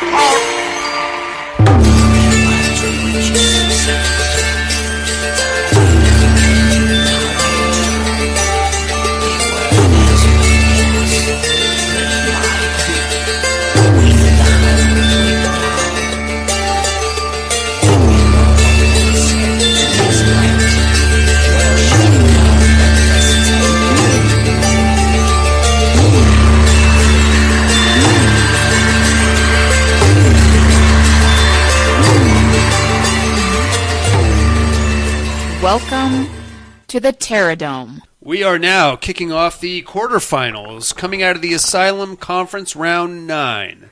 As usual, inmates, bear with me, I'm not much of a writer. The season of suffering had begun. Crops dried up, children got sick, businesses failed, and people were fleeing South Texas at an unheard-of rate. Towns were dying. The Sisters of the Cult of Strife had planned it that way. The people of the region were made to suffer. Soon the ladies' financial handlers would begin buying property for dirt cheap. Then, once the land belonged to them, the season would end, and the cult would become an economic superpower. But one family, on one forgotten stretch of nothing, was holding out. They seemed to adapt to the hardship, almost embrace it. The Sawyers had dug in. Sickness and suffering were no strangers to them. They knew how to find food, they knew how to stay alive and out of sight. The homestead was theirs, and it would take much more than a bad year to get them off of it. Teams competition, we have the Witches' Coven versus the Sawyer family. Oh, man. I got to go with the Coven on this one. I was thinking the same, although, I like the Sawyers. They're my kind of villains. Yeah, they're brutes, though. Love me some hillbilly fucking, But if you get into Leatherface and you get into the backstory of Verna Sawyer, Drayton, they're very organized crime-ish. Yeah, they're very a weird carny mob, disgusting, stinky kind of fucking. I guess it depends on what kind of witches. I don't know. I'll just stick with it because I think the magic will trump the saw. Yeah. Monica, how say you? I'm going to have to take the Sawyers on Okay, all right. I understand your logic. I mean, this one could really go either way. I kind of gave the Sawyers the home field advantage, but at the same time, it's too much dancing is the problem. They get crazy. Somebody gets away, and then they just start dancing, and then it's just a family full of ADD guys. They're tards. Squirrel. They're tards. They're all tards. Can't stay focused on the task at hand. Yeah, my brother, he makes real good goat cheese. Okay. We get it with the goat cheese. All right, we got a job to do. And now you're a newt. Yes, exactly. That is your Terrordome matchup for the weekend, mates. It is the Sawyer family versus a Coven of Witches. Get us your votes by next week if you can. Mental health hotline is area code 775-387-0275. or mail@paddedroompodcast.com. Let us know. Give us your movie recommendations. Feel free. Hey, Butterteeth, if you're out there, and I know you are, I want to hear from you, Butterteeth. We're going to get some hate mail next week. I want to know if you have gotten that tooth fixed, and if you have not, I want to see pictures of what it looks like today. Okay. Oh man, that's a whole thing. All right, inmates, while you contemplate that matchup, we are going to tell you what movies we got to watch this week in a little segment called What Are You Looking At?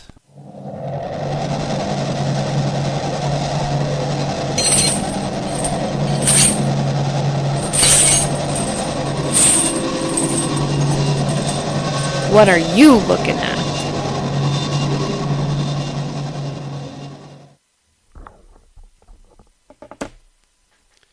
Did you guys know that there are not one, not two, but 3 Popeye-based horror movies released this year alone? I thought I knew there was 2. There are 3. Okay. There is Popeye the Slayer Man. Slayer Man, yeah, I've seen that. I haven't seen it. It's not the Popeye's Revenge. Okay. And then another one called Shiver Me Timbers. Okay. Okay. You binged all 3? No. Okay. No, I watched one, and then I said, that's enough Popeye-based horror for me. I watched Popeye's Revenge from 2025. Okay. It is brought to you by the same people that kicked off the Pooniverse. Mm-hmm. So it does not tie into the Pooniverse, but it is very much the same quality. Yes. Of the Pooniverse. So it's all Old English. It's all dreary. It's basically It's fine. It's a slasher movie where the slasher happens to look like Popeye. They did their best to retrofit like a weird storyline of Popeye being a deformed kid with huge forearms that happened to kill a kid on accident, and then a lynch mob came and he got tossed into a swamp, and then now he's back for his revenge, and he's got a big boat anchor that he uses to kill people. Along comes a group of partying fucktards and with their tits out, and they all get killed by Popeye. And there's like a weird connotation of olive oil, where she was like a... you're kind of led to believe that she was like a voice, like an imaginary friend of his that was guiding him to kill. Okay. But at the same time, and then at the end, they try to shoehorn like a little Bluto kind of a thing in there, but it doesn't really make sense. And not watching it if there's no Wimpy. No Wimpy. I gladly pay you today for hamburger, or tomorrow. I will gladly pay you Tuesday for a hamburger today. Exactly. Yes. That's what I was going for. Nope. It was not there. It's standard slasher fare. There's nothing wrong with it. I would say you could write it off to any number of 2B slashers. It just so happens that this particular killer looks like Popeye. Okay. That's about it. That's all I got, man. What do you got for the week? Or Monica? Monica, you got anything? I checked out the new movie, Part 4, Horror in the High Desert, number 4. Okay. 4? I've watched the first. I watched the first, and I actually had a bit of a dialogue with the guy that made the first movie. Okay, are you up on the entire? Okay, what are your thoughts? Well, I liked them all. Okay, and I want to go there. Okay, we can be there in about 45 minutes from my house. Yeah, it's right on the outskirts of Ely. It's not. It's very easy to find. Yeah. It's not that big of a deal. I like. Yeah, let's go. I liked the first one until Toxie showed up at the end, and I was like, you just ruined this whole shit. I was talking to the director about being brought in to help him make the second film. Yeah, and I had the whole crew lined up. We were all going to come in on this. You included, Monica, but then it fell apart because I told him that I didn't like the Toxic Avenger. And he says, well, fuck you too. And I was like, okay, well, I'm sorry, sir, but goddamn, man, that's stupid. So he's an artist who can't take constructive criticism. Well, no, and to be fair, I was less than professional, because I was like, bro, You had a serious movie here. It was great. You were doing good. And then when the fucking guy pops up, you literally he's got a fucking tie on. It's the Toxic Avenger. Now, if you can't, and he tried to explain to me, well, special effects and budgetary and things like that. I get it. If you can't do it, then don't show it. Do it. Yeah. We'll leave it as a mystery, But okay, so the Toxic Avenger can drive a stick shift.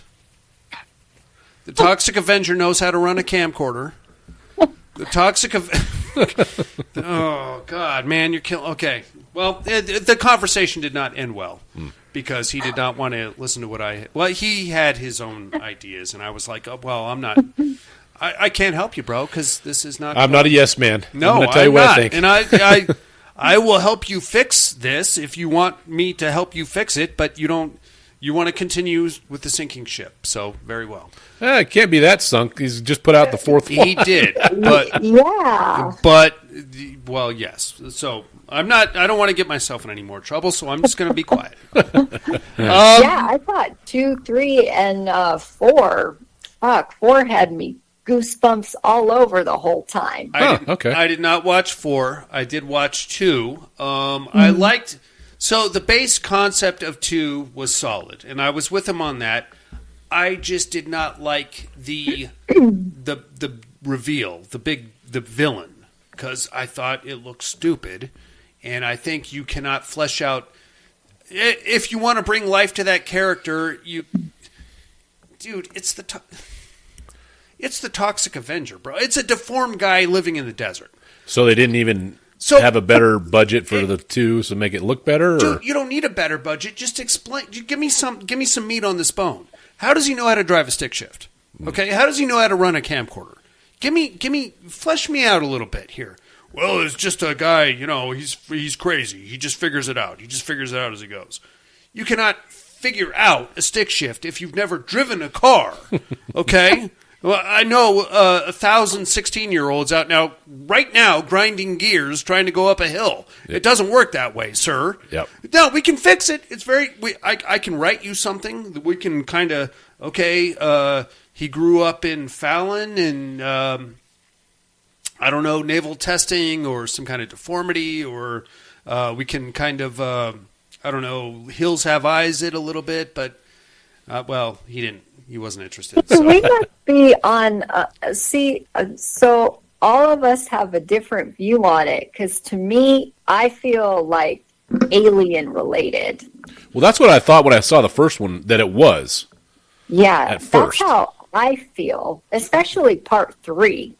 Okay, I did not watch part 3. What did I miss in part 3, Monica?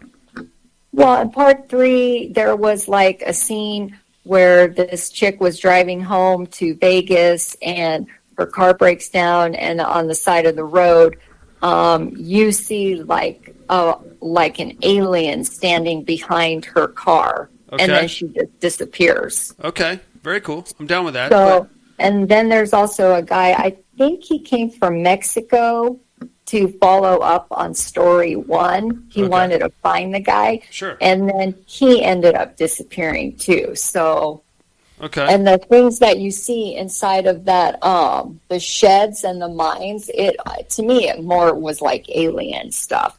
I'm down with that, but I still need to know how aliens can drive a stick shift and run a camcorder. Well, they can fly spaceships. I'm sure they can figure out our primitive technology.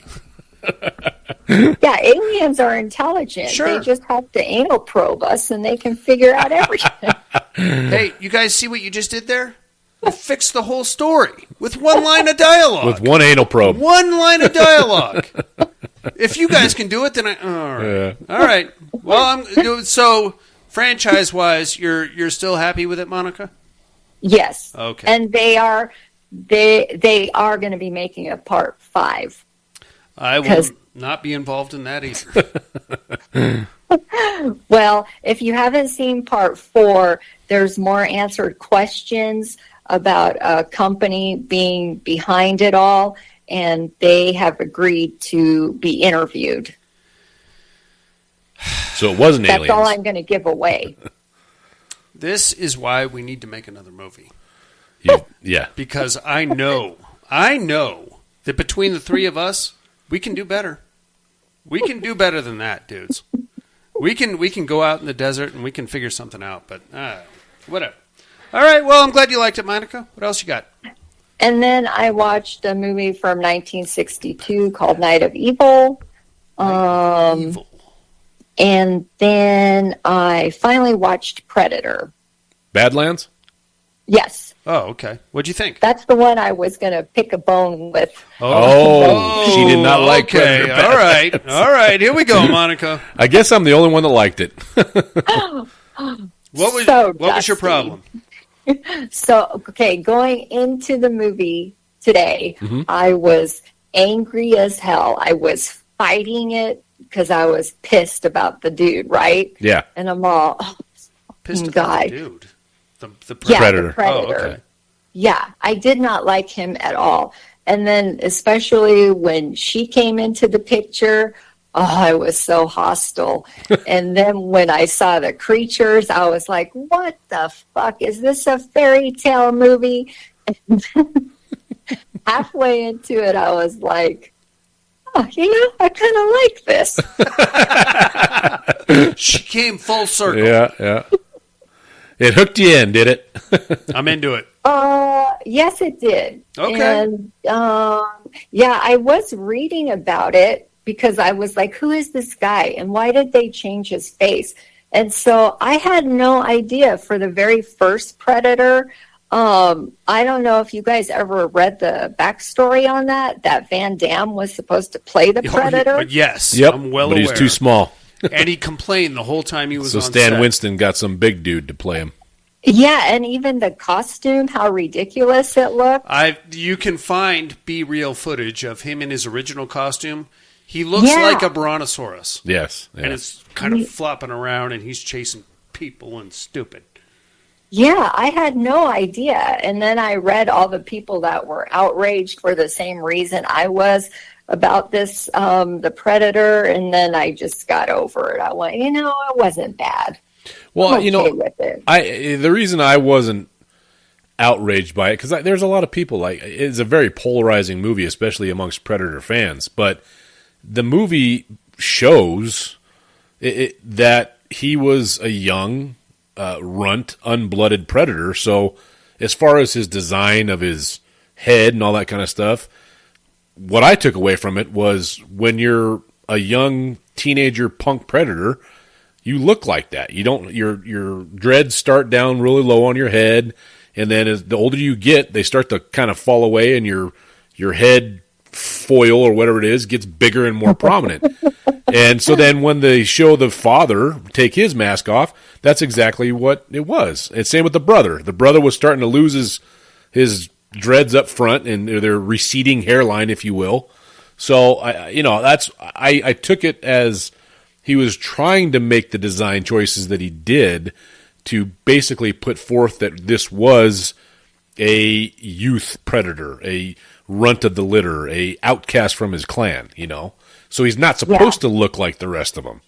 But everybody is outraged at the look of him. I was like, I get the design choices, and I enjoyed the movie. So, and he also did Predator Killer of Killers, and the predator design in those was exactly like they are in, our normal predators, right? They were badass, big, they had the same, they looked normal. So I don't think he was trying to change the lore, or he was trying to add to it and show a young predator and or an outcast or a runt, like what's their society like and what would happen if you were a runt. You'd basically be ostracized or that kind of stuff. So I think the design choices he made that everybody's griping about made sense within the story.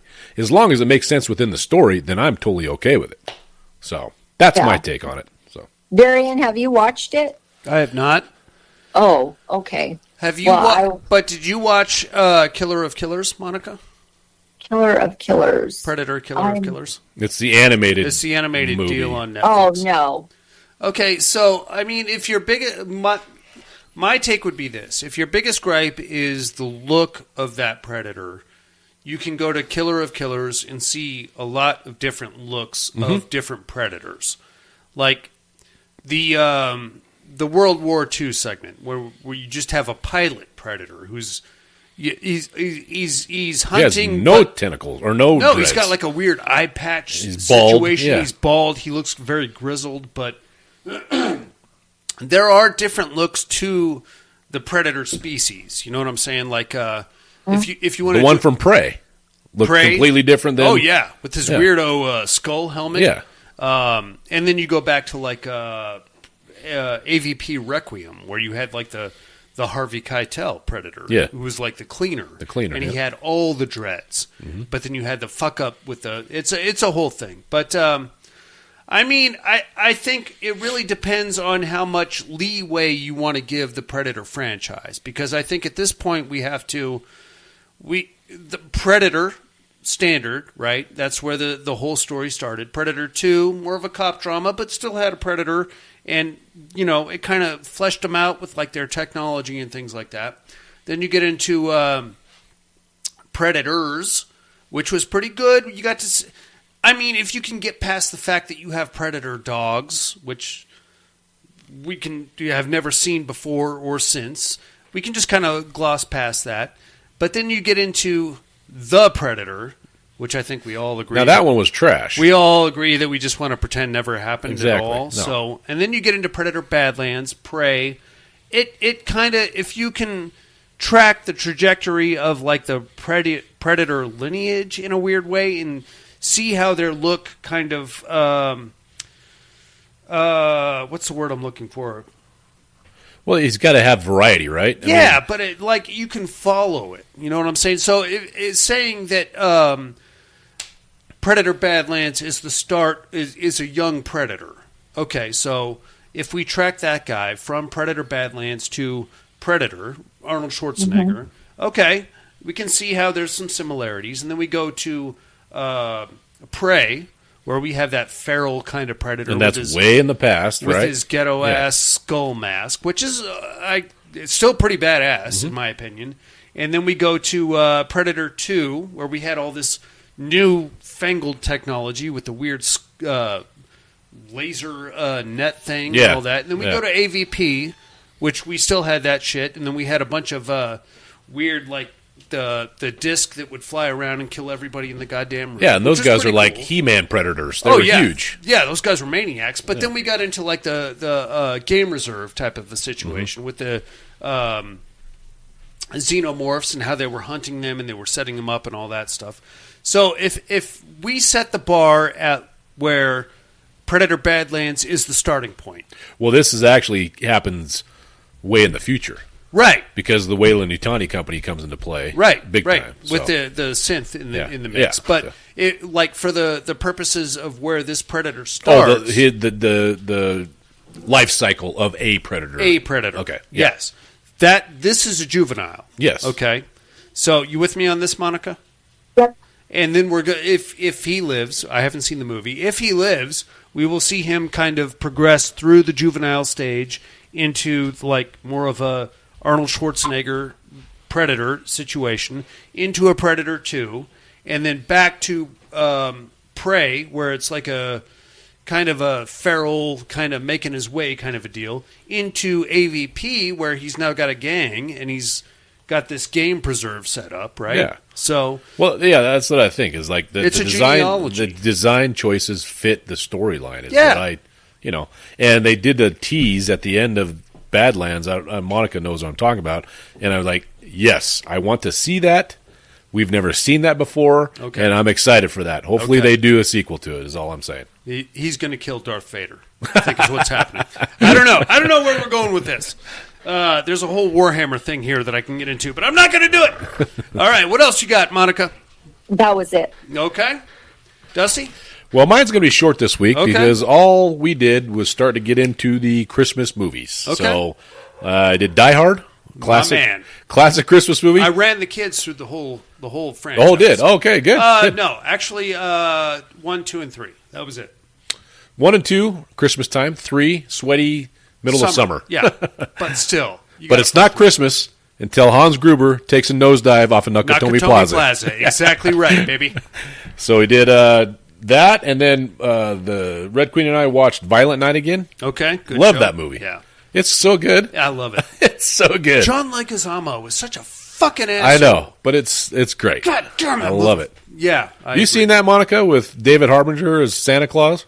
Yes, and the assassins. Yes. Yes. Yeah, I just saw it actually. Some of it.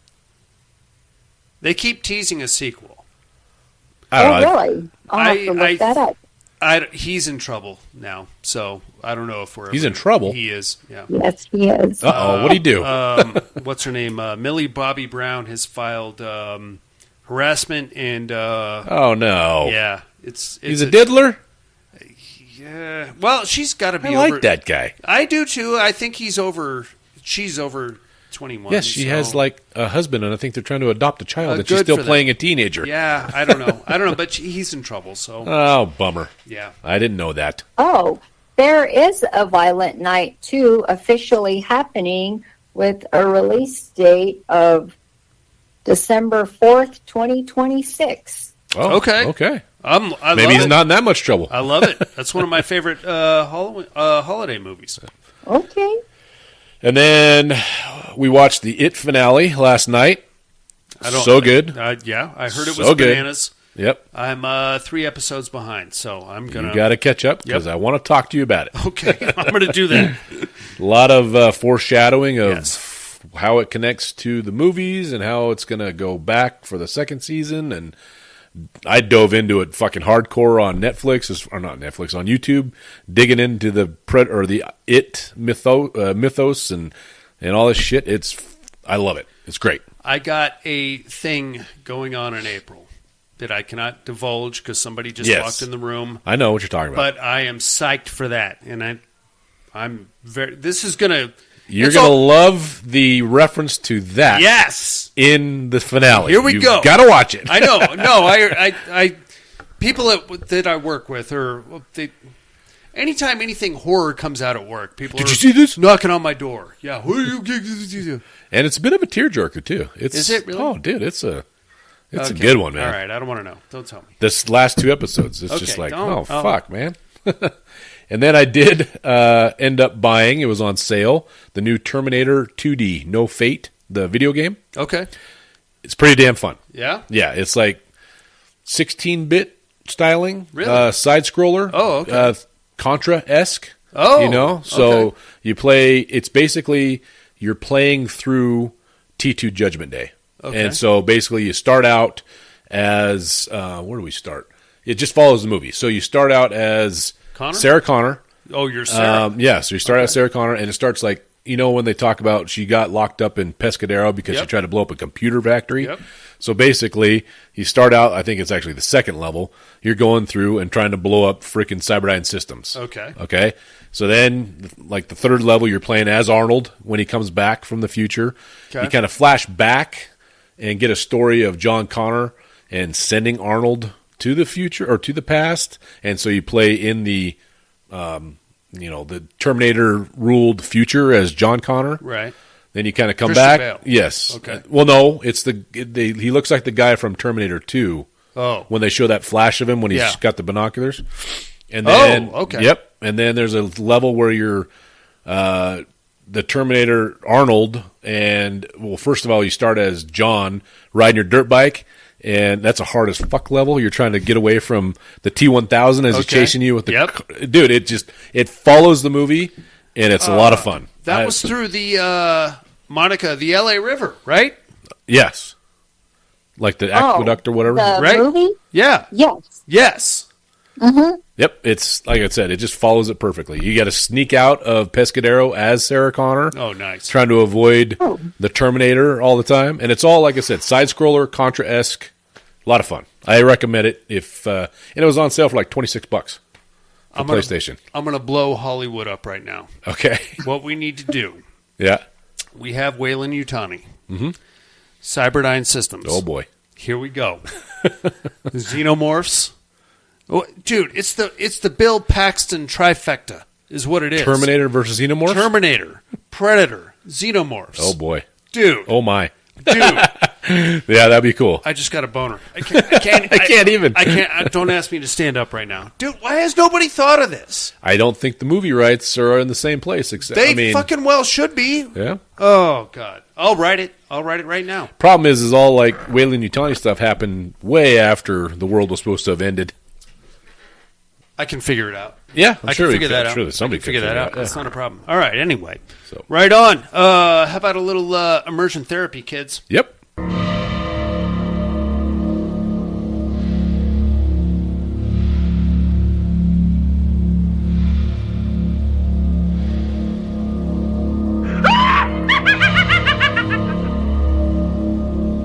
Immersion therapy.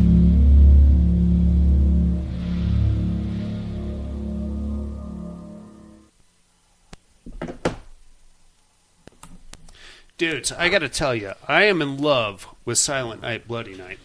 Not really theoretically, it's a Christmas horror movie, but it is a horror movie first. You know what I'm saying? Monica, you there?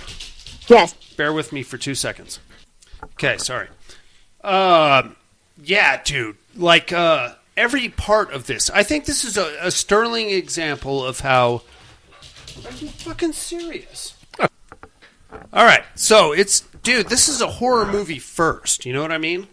Like, the creepy ambiance of having no score involved, I think, really hammers this home.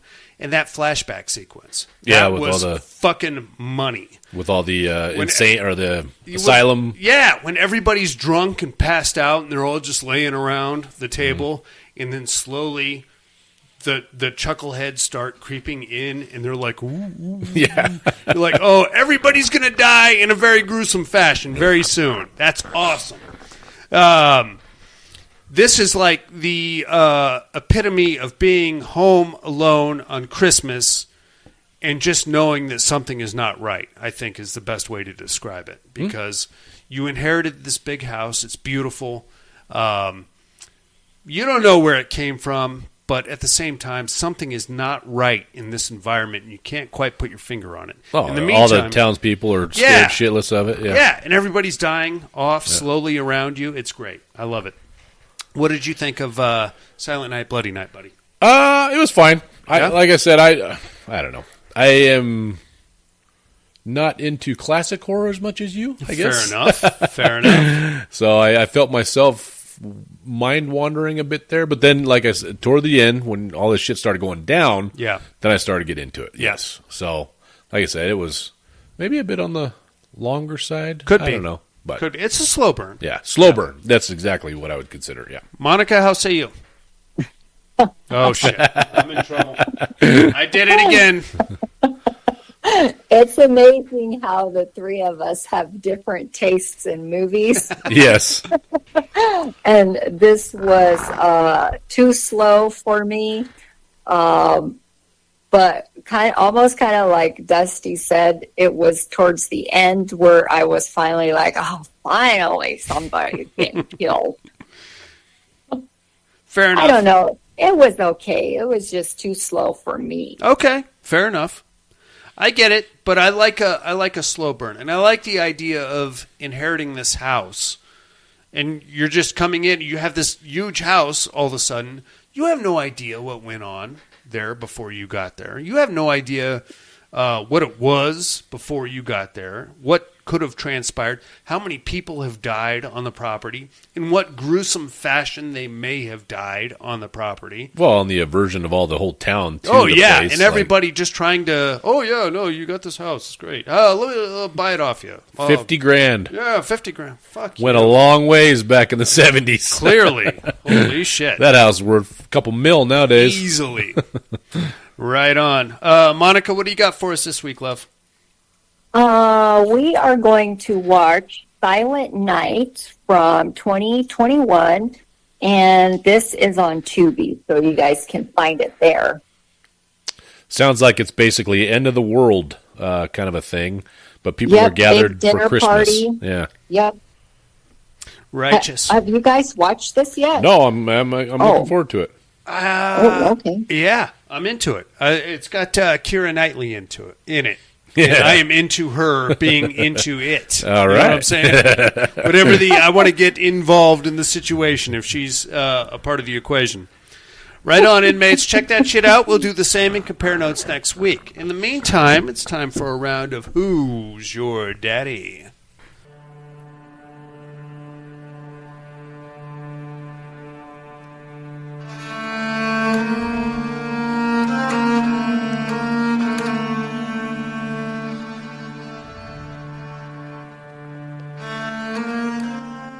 Who is Daddy? First, my clues from last week. Well, I am here working on the last night of my business being open. And, I don't really care about people checking in or out. I'm in the hospitality industry, and this place is supposed to be haunted. So me and my coworker, who happens to be in love with me, are going to do a little paranormal investigating. We may come across some spirits. We may come across some mental illness. We may come across some tragic accidents. We may even happen upon a world-famous psychic who used to date Tom Cruise when he was flying jet fighters, and now does not look anything like she used to. Oh, boy. I am, of course, the Innkeepers, ladies and gentlemen. Great show. I struggle to this day to find Sarah Paxton in that closing sequence. I think what you have to do is time it, turn the contrast down. So if you've seen the movie, the way it ends is Sarah Paxton gets killed falling down the stairs. Her body gets taken out. The final shot of the movie is the camera slowly going down the hallway, turning into the one room where she died. And then, as it slowly backs out, the door slams in front of the camera. Okay. As legend has it,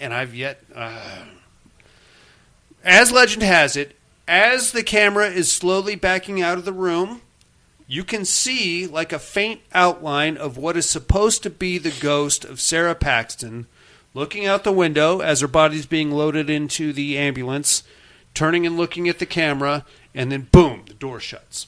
Okay. I can't see it. I've tried. You have to get a Blu-ray where you can do frame by frame. I went frame by frame. Oh, okay. And I've tried to find an outline of something or somewhere. It's all over IMDb. People tell you got to look at this angle and you got to do this and you got to do that. I can't, man. If you got to work that hard for it, that's what I'm saying, man. I'm not going to burn any more calories. That's like the people that find the toast that has Jesus Christ's face on there. Good luck. Do you see it? Yeah. I don't see it. But if you see it, yeah, absolutely, it's right there. Looks like a burnt toast to me. Good. Yeah. Amen. Good for you. All right, inmates. Who might I be this week, you ask? Well, do you guys know the difference between activism and vain activism? I do not. Let me explain. Okay. Activism is when you want to make or affect a change in society. Mm-hmm. You take action, you create activism. Vain activism is when you want credit for those changes. You want to be noticed for it. Okay. You want to be part of that movement without actually doing anything. Gotcha. One could say at this point that I am a vain activist because I don't really want to be part of what's going on. But I was somewhat bullied into taking part in a bizarro social experiment. And what I'm doing now is getting on a plane and going deep into the Amazon jungle. And what I'm going to do is chain myself to a tree while a logging company comes in and we're all going to live stream each other. And I'm sure that's going to shut the whole shit down. Mm. And then my face will be all over social media and I can get credit for being a part of something. Okay. So I don't know. What I really hope doesn't happen is that the plane gets hit with an RPG on the way out of the jungle, and then I am taken captive, prisoner, possibly even as produce for the local population.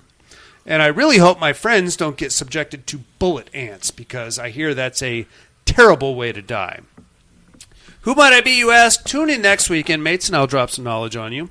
In the meantime, I think that's about going to do it for us. Monica, you got anything else on the week? No, but thanks everybody for listening. You guys are the best. You know that. And so is Monica, and so is Dusty, and so is Buddy. Is Buddy alive? Is anybody heard I think Buddy? so. I'm sure he is. I like to think so. He's giving us discount tickets to Bear Paw Products, which... If you want to get a nice gift for your significant other. Some slippers. For Christmas. Or maybe a thing. I don't know. There's only, how many 5, 10 shopping days Something left? like that. Yeah, we're in trouble, dudes. I haven't got one thing yet. I've got some things. I hope they show up soon. I don't know. For Dusty, Monica, Buddy in absentia, cannibal tribes in the Brazilian rainforest, haunted hotels as they're closing down, and the suicidal people that check in, motherfucking Dario Argento, and all of his cultural indifferences and the things we are trying to interpret for you, and mediocre redheads. I give her like a 4. I'll give her a 6. I'll be generous. Wow. Yeah. And that's not taking into account her lack of personality or acting ability. And the Padded Room podcast, I'm afraid, visiting out. Join us next week for Trauma, coming up here in Dario Argento month. Merry Christmas also, everybody, by the way. I don't think we're going to hear from you, are we? Yep. We will be Thursday. Christmas Eve. It's Thursday, yes. So here Christmas Eve. We will be with you for Christmas. In the meantime, for everybody else in the Padded Room, all you inmates, and Dario Argento, I'm afraid visiting hours are over. Merry Christmas.